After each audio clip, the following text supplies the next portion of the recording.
असादुल्लाह वलीद करके एक लश्कर-ए-तैयबा का बंदा जो अभी पीपल्स एंटी फैसिस्ट फ्रंट के हिसाब से अपने आप को नाम जानता है। अगर आप सीधे-सीधे लफ्ज़ों में ये कहें तो एक और को टपका दिया गया है।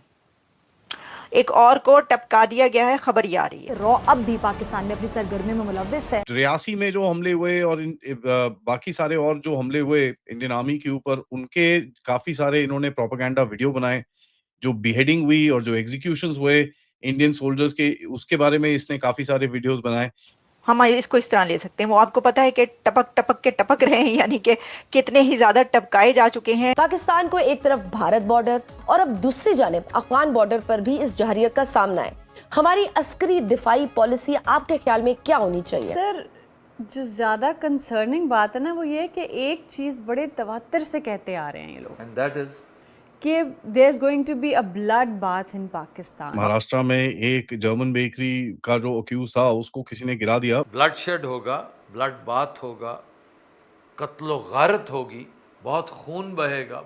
तो मेरा ख्याल है सब मुतफ़िक़ा है, ये बात सब इत्तेफाक करते हैं इसके ऊपर, और इसमें कोई शक नहीं। अगर लेट्स से कि जंग होती है, जैसे हाई प्रोफाइल टारगेटिंग जो है ना वो ये करते हैं। जहां पर मुंबई अटैक्स को बड़ा ग्लोरीफाई करता था वहां पर ये, एंड जो सिविलियन मर्डर्स और सिविलियन डेथ्स यहाँ पर होती हैं, इंक्लूडिंग सिविलियंस और इंडियन सोल्जर्स की जो डेथ्स होती हैं, उसको काफी हद तक ये काफी हद तक ये एम्पलीफाई करता था। हेलो फ्रेंड, जय हिंद। हिंदुस्तान स्पेशल न्यूज में आपका स्वागत है दोस्तों। जैसा कि आपने क्लिप में देखा, अननोन गनमैन ने पाकिस्तान में एक और भारत के दुश्मन को 72 हुरों के पास पहुंचा दिया है। ये अननोन गनमैन की एक और बड़ी कामयाबी है। मारे गए आतंकी का नाम असदुल्लाह वलीद था, जो भारत के खिलाफ एंटी इंडिया प्रोपेगेंडा करता था। वहीं दूसरी तरफ बलूचिस्तान के नेता मीर यार बलोच ने भारत का सीधे तौर पर समर्थन किया है। मीर यार बलोच ने भारत के विदेश मंत्री डॉक्टर एस जयशंकर को एक पत्र लिखा है। बलोच नेता ने अपने पत्र में पाकिस्तान और चीन के प्लान का भी खुलासा किया है।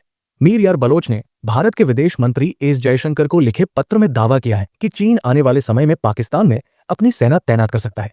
मीर यार बलोच ने भारत के विदेश मंत्री एस जयशंकर को लिखा कि बलूचिस्तान के लोग पिछले 79 सालों से आतंकवाद और मानवाधिकारों के घोर उल्लंघन को झेल रहे हैं। मीर यार बलोच ने अपने पत्र में कहा कि अब समय आ गया है कि इस गंभीर समस्या को जड़ से उखाड़ फेंका जाए, ताकि बलूचिस्तान के लोगों के लिए स्थायी शांति और संप्रभुता सुनिश्चित हो सके। तो चलिए आगे इसी टॉपिक पर वीडियो को देखते हैं। अगर चैनल पर नए हैं तो प्लीज चैनल को सब्सक्राइब कर लें और वीडियो को लाइक करके अपना विचार कमेंट बॉक्स में जरूर लिखें। Apart from the fact, Maharashtra में एक जर्मन बेकरी का जो अक्यूज था, उसको किसी ने गिरा दिया। वो इस लिस्ट में नहीं आएगा, but that is also happened. 1 तारीख को ऐसा कुछ देखना बड़ा इंटरेस्टिंग है, एक बड़ा इंटरेस्टिंग मैसेज भी है। अब पता नहीं किसने किसने मारा, किसके लिए मारा, क्यों मारा, क्या मारा, किसी को कोई आइडिया नहीं है, बट वो जरूर मरा है। इसके बाद बड़ी इंटरेस्टिंग सी और खबरें आई पाकिस्तान से, जहां पर असादुल्लाह वलीद करके एक लश्कर-ए-तैयबा का बंदा जो अभी पीपल्स एंटी फैसिस्ट फ्रंट के हिसाब से अपने आप को नाम जानता है, ये एक कोर प्रोपेगेंडा टेक्नीशियन है। अब ये देखिए, पिछले 3-4 हफ्ते से जो मैं आपको बता रहा हूँ कि सबसे बड़े तो ऑपरेशनली तो जो बंदे हैं, इम्पोर्टेंट हैं, वो तो जा ही रहे हैं। लेकिन इस टाइम पे जो फ़ोकस मुझे दिखता है इज़ ऑन द प्रोपेगेंडा, और जो ऑनलाइन रेडिकलाइज़ेशन का जो जितना पूरा गेम है, उसको साइड करने का। ये 83 में जो हमले हुए और बाकी सारे और जो हमले हुए इंडियन आर्मी के ऊपर, उनके काफ़ी सारे इन्होंने प्रोपेगेंडा वीडियो बनाए। जो बीहेडिंग हुई और जो एग्जीक्यूशंस हुए इंडियन सोल्जर्स के, उसके बारे में इसने काफ़ी सारे वीडियोज़ बनाए। इसका काफ़ी मतलब ये ऑन एकदम हैंड्स ऑन वाला बंदा था, और साइकोलॉजिकल एम्प्लीफिकेशन में इसकी काफ़ी हद तक ट्रेनिंग भी हो रखी थी। हिज़ आउटपुट वाज़ बेसिकली, जो इसका जो चीज़ें बनाता था वो उसमें खून दिखाना, और जो ब्रुटैलिटी, जिस तरह से गंदी तरह से ये लोग उल्टे-सीधे काम करते हैं, उस तरह से ये लोग काम करते थे। इसका सोशल मीडिया का हैंडल था, मैं अनाउंस तो नहीं करूँगा यहाँ पर, बट उसका एंड होता था 2611 के एक नाम से, और जहाँ पर मुंबई अटैक्स को बड़ा ग्लोरीफाई करता था वहाँ पर ये, एंड जो सिविलियन मर्डर्स और सिविलियन डेथ्स यहाँ पर होती हैं, इंक्लूडिंग सिविलियंस और इंडियन सोल्जर्स की जो डेथ्स होती हैं, उसको काफ़ी हद तक ये एम्प्लीफाई करता था। ना हुआ क्या इसके साथ? इसके साथ बड़ा इंटरेस्टिंग सी चीज़ हुई। ये एक रोड एक्सीडेंट में मारा गया। ये पड़ा रहा कम से कम नहीं तो 1 डेढ़ दिन तक, हाथ-पैर सब टूटे हुए, बुरे हाल, मतलब। और ये भी एक पैटर्न देख रहे हैं कि ये जितने भी बंदे गए हैं, इसमें से 3-4 की तो बॉडी 6-6 दिन के बाद मिली हैं। ये भाई रोड एक्सीडेंट में मारा गया, इसकी बॉडी टूटी-फूटी चारों तरफ वहाँ पे पड़ी रही, ये सड़ता रहा, लेकिन किसी ने इसकी हेल्प नहीं करी। 6 दिन पहले इसकी डेथ हुई और 2 दिन पहले इसका कहीं न कहीं जो एक कन्फर्मेशन के बारे में जो एस्टेब्लिश हुआ कि हाँ जी, ये बंदा मरा है। उसके बाद फ्यूनरल और ये सब चीज़ें मरकज़-ए-तैयबा मुरीदके के अंदर इन लोगों ने प्लान करा है, जहाँ पर लश्कर-ए-तैयबा की सीनियर लीडरशिप आएगी।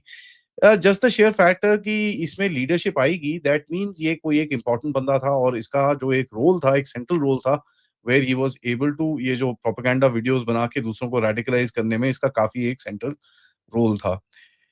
देखिए, रिक्रूटमेंट होती है ग्लोरीफाइड वायलेंस। थोड़े टाइम पहले एक मैंने ट्वीट डाला था जिसमें आसिम मुनीर के ऊपर एक पोस्टर लगाया गया था श्रीनगर में। और ये देखिए पोस्टर के बारे में तो मैंने आपको पहले भी बताया है कि इस चैनल के ऊपर मैंने एक डिटेल में कवर किया था कि पोस्टर जो लगाने की ये जो काम होता है, ये एक लॉयल्टी टेस्ट होता है, ठीक है? तो ये जो मौलाना और ये लोग होते हैं जो इनको रेडिकलाइज़ करते हैं, ये इनको फिर रेडिकलाइज़ करते टाइम इनको छोटे-छोटे ऐसे टास्क देते हैं विद वेरी स्पेसिफिक इंस्ट्रक्शंस कि इसको ऐसे करके लगाना है, इसको ऐसे करना है, आपको ये नहीं करना, ये नहीं करना, ये नहीं करना। तो उस तरह से टेस्ट किया जाता है, छोटे-छोटे काम, उसके बाद थोड़ा बड़ा, उसके बाद थोड़ा बड़ा, उसके बाद थोड़ा बड़ा, उसके बाद जाके इनके पास वेपन्स दिए जाते हैं इनको। सो ये जो प्रोपेगेंडा का एक विंग होता है, this is extremely critical because इससे क्या होता है कि जो नेक्स्ट राउंड ऑफ टेररिस्ट जो बन रहे होते हैं, उनको प्रोपेगेंडाइज़ उनको उनका दिमाग खराब करने के लिए ये जो लोग हैं, ये बड़े इम्पोर्टेंट होते हैं। सो पहला जो कॉन्टैक्ट जो बंदा एक रेडिकलाइज़ेशन की तरफ जा रहा होता है, वो पहला कॉन्टैक्ट जो होता है, वो इस तरह के लोगों के साथ होता है। एक पैटर्न भी बनता है यहाँ पर जैसे मैंने आपको बताया कि एक जहाँ पर इस जिस जिस जो प्रोपेगेंडा वाले और उर्दू स्पीकिंग प्रोपेगेंडा वाले और पिछले भी हफ्ते में मैंने आपको बताया था कि जहाँ पर नूपुर शर्मा के केस के टाइम पे भी काफ़ी एक जो प्रोपेगेंडा चला था, उसके बंदे को उड़ाया गया। तो ये बड़ा एक इंटरेस्टिंग सा पैटर्न है कि कहाँ से क्या और किस तरह से ये लिंक बनता है। पिछले हफ्ते मैंने आपको बताया था बिलाल अख़ून का एक बंदे का नाम हिरकत उल मुजाहिदीन का था but he was doing quite a lot of freelancing. ये सब हिट्स देखने के बाद अगले 2-3 हिट्स मैं आपको और बताऊँगा। ये सब हिट हिट देखने के बाद कुछ चीज़ें चेंज होती हुई मुझे दिखी हैं।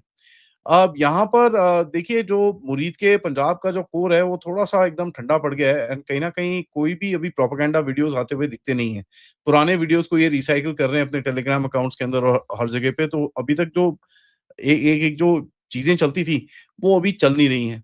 बिलाल अख़ून के जाने के बाद अगेन ये पूरा network of of the grid हो गया है। सो कहीं कहीं न कहीं एक ऐसा चीज़ दिखती है कि अगर आप इसको देखें, असदुल्ला वलीद को, बिलाल अख़ून को, उसके बाद मैंने आपको जैसे रफ़ीक एडिटर के बारे में बताया, जिसने नूपुर शर्मा का ये सब काम किया था। ये पूरा जो एक प्रोपेगेंडा नेटवर्क है, ये कहीं न कहीं शांत हो गया है। ठीक है?